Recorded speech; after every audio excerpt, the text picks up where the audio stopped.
Latest updates के लिए हमारे चैनल हलचल इंडिया को लाइक, शेयर एंड सब्सक्राइब कीजिए एंड यस, बेल आइकन को प्रेस करना मत भूलिए।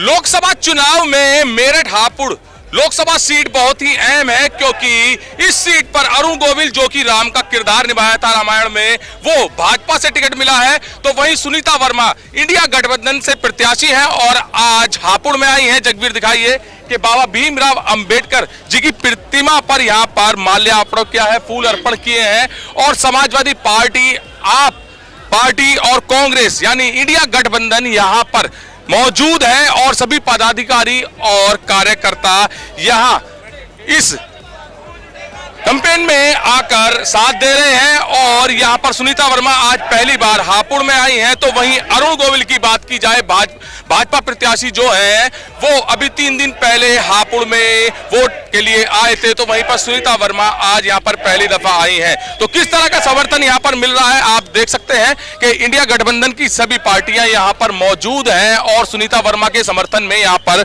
मैदान पर उतर गई है। और योगेश वर्मा जो कि सुनीता वर्मा के पति हैं, उन्होंने कहा है कि यहाँ पर टीवी कलाकारों का कोई भी काम नहीं है, क्योंकि जनता के लिए यहाँ पर लोकल लोग चाहिए, लोकल नेता चाहिए, लोकल सांसद विधायक चाहिए। तो टीवी कलाकार मुंबई से क्या यहाँ पर जनता के बीच आ पाएंगे, जनता का समर्थन कर पाएंगे, जनता की समस्याओं से निजात दिला पाएंगे। तो बड़ी बात योगेश वर्मा ने बोली है और यही कह रहे हैं कि यहाँ पर हम लोकल के रहने वाले हैं और जनता के साथ रहेंगे, हमेशा जनता का साथ देंगे, जनता की समस्याओं का निस्तारण करेंगे। तो यहाँ पर आज पहली बार सुनीता वर्मा आई हैं और सबसे पहले बाबा भीमराव अंबेडकर जी की प्रतिमा पर माल्यार्पण किया है। इसके बाद चौधरी चरण सिंह जी की प्रतिमा पर माल्यार्पण किया जाएगा और उसके बाद पंडित जवाहरलाल नेहरू की प्रतिमा पर पहुंचेंगे और वहां पर माल्यार्पण करेंगे। सुनीता वर्मा जी से भी जानेंगे कि क्या उनकी प्राथमिकता रहेंगी जनता के लिए, जैसे कि वो सांसद का चुनाव लड़ रही हैं। वर्मा जी साथ में हैं। सुनीता वर्मा जी आज पहली बार हापुड़ आई हैं। मैम, क्या क्या प्राथमिकताएं हैं आपकी जनता के लिए चुनाव लड़ते समय?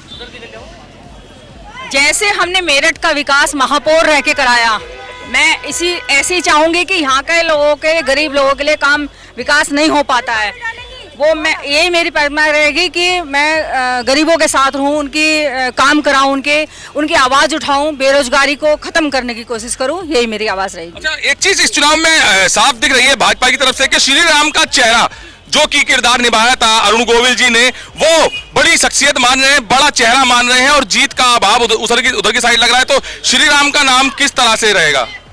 ये आप भी जानते हैं कि वो एक कलाकार हैं। कलाकार को किसी भी कलाकारी करने का मौका उनको पिक्चरों में भी मिला, तो रामायण में राम भी बन गए, लेकिन वो चुनावी नेता नहीं है। उनको जबरदस्ती पता नहीं कैसे उतार दिया, इसलिए उनको जनता भी, उनके खुद भाजपा वाले विरोध कर रहे हैं उनका, जिनको उनको प्रत्याशी बनाया, क्योंकि यहाँ के नेता नहीं थे क्या उनके पास जो बाहर का प्रत्याशी लाए। इसलिए उनसे हमारी कोई टक्कर नहीं है। हमारा मुकाबला अपने चुनाव से है और हम जीत के विजय होकर दिखाएंगे। अच्छा, क्या लग रहा है कि जैसे कि आप लोकल से हैं और कह रहे हैं कि आप मेयर भी रह चुके हैं, महापौर भी रह चुके हैं, तो आपने जनता की सेवा की है, आप लोगों को अवेलेबल मिलते हैं क्या? जैसे अभी कहा गया है कि वो कलाकार हैं, क्या जीत जाते हैं अगर वो उसके बाद मिलेंगे? कौन? गोविल, अरुण गोविल। वो जीतेंगे क्यों? वो जीतेंगे तो हम क्या, मिलने का तो सवाल ही नहीं उठता। वो मुंबई में नजर आएंगे।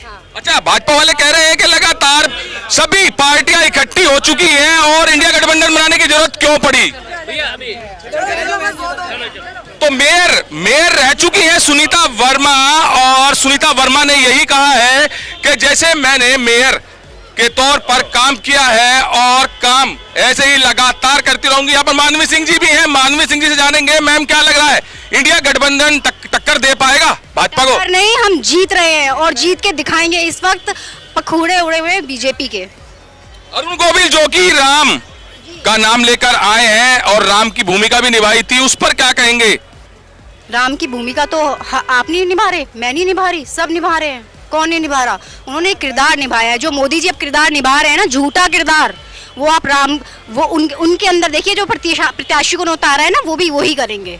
झूठे वादे, झूठी हर चीज झूठी, उनकी कोई भी चीज उनकी पूरी हुई है मोदी जी की नहीं ना। अब देखिए गठबंधन किस तरीके से ऊपर के आएगा और हम जवाब देंगे। अच्छा, राम बन के मोदी है तो मुमकिन है, यही कहा जा रहा है, यही नारे लग रहे हैं भाजपा में, तो क्या अब ये भी मुमकिन हो पाएगा कि अब की बार इंडिया गठबंधन की और भाजपा की कड़ी टक्कर नजर आ रही है? बिल्कुल 100% पूरी कड़ी टक्कर है हमारी। अच्छा, एक सवाल आम जनता का भी रहता है, जैसे कि जनता के बीच में रहते हैं, कि एक मोदी को ही हटाने के लिए इंडिया गठबंधन के सभी राजनीतिक पार्टियां एक हुई हैं, तो क्या मोदी इतने ताकतवर दिख रहे हैं जो कि सभी राजनीतिक पार्टियों को इकट्ठा कर कर चुनाव उनके खिलाफ लड़ना पड़ रहा है? अब सर आप ये बताइए, जब पूरे की पूरे लोग ईडी हर तरीके से सबको परेशान करने लग जाएं, इनकम टैक्स के छापे लगवाने लग जाएं, एक सत्ताधारी आदमी जो सबको इकट्ठा, सबके ऊपर ये सब चीजें करेगा, तो सबको एक तो होना पड़ेगा ना। जब घर में आपने देखा है, पिता के ऊपर जब सब लोग भारी हो जाएं, अपने खुद के परिवार के लोग भी, तो पिता भी क्या करेगा? क्या करेगा वो?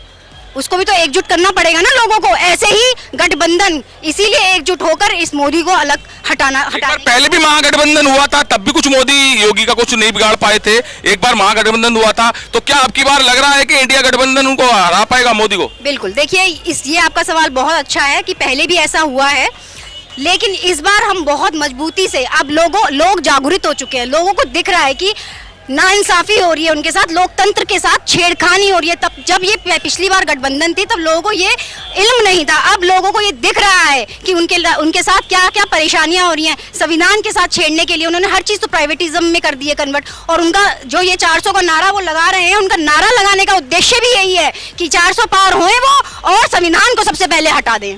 अच्छा, जैसे कि अगर भाजपा सरकार बनती है फिर से, तो क्या आप भी मानेंगे, क्या इंडिया गठबंधन भी मानेगा कि जनता पूरा का पूरा भाजपा के साथ है?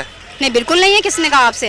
अगर भाजपा सरकार बन जाती है, अब की बार भी इंडिया गठबंधन और भाजपा के बीच में जब चुनाव हो रहा है, कांटे का चुनाव हो रहा है और भाजपा सरकार जीत जाती है, तो क्या जनता का साथ लगेगा आपको कि भाजपा के साथ है? बताती हूँ, इसका सिंपल एक सवाल है, जवाब है मेरा, वो ये है, अगर ऐसा होता है तो ये सच्चाई है। जो लोग बैठे हैं जंतर मंतर पे, जिन्होंने ईवीएम के खिलाफ लड़ाई लड़ रहे हैं, बस यही मेरा जवाब है, जनता जानती है। ईवीएम की लगातार जांच हो रही है, मतलब ईवीएम में ही गलतियां हैं जो इस बार बीजेपी अगर आती है सत्ता में। अच्छा, अगर जनता अपने आप लेके आती है भाजपा को और इंडिया गठबंधन हार जाता है, तो फिर ईवीएम का रोना रोना जाएगा? ये रोना रोना नहीं है सर, इसको रोना रोना नहीं कहते हैं, इसको कहते हैं डिक्टेटरशिप।